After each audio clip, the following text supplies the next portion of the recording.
Mabilis na naaresto ng mga pulis ang suspect sa pamamaril na naganap sa Buntao Street, Barangay Utso, Malaybalay City, Bukidnon noong umaga ng Mayo 15, 2026.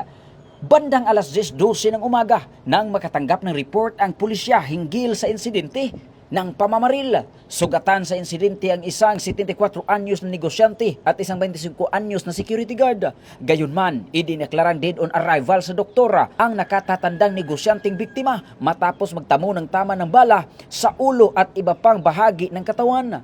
Pagdating ng mga operatiba, mabilis nilang tinungo ang ikatlong palapaga ng gusali kung saan namataan ang sospek na kinilalang si alias Rick, 43 anyos at residente sa Cebu City.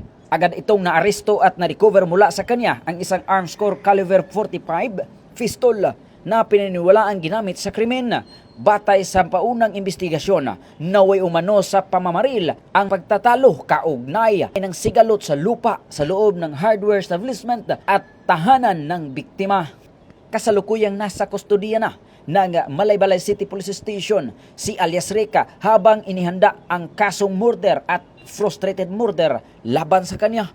Pinuri naman ni Police Brigadier General Christopher N. Abrahano, Regional Director ng Police Regional Office 10, ang mga rumisponding pulis sa kanilang katapangan at agarang aksyon na naging dahilan upang agad na madakip ang suspek at maiwasan pa ang posibleng panganib sa komunidad. Ito ang bagong PNP para sa bagong Pilipinas, serbisyong mabilis, tapat at nararamdaman. Mula dito sa Campo Alagar, ako po ang inyong Police News Network Correspondent mula sa Regional Public Information Office ng Police Regional Office 10, Corporal Joel Lazaro Subsuban, alagad ng batas, tagataguyod ng balitang pulis.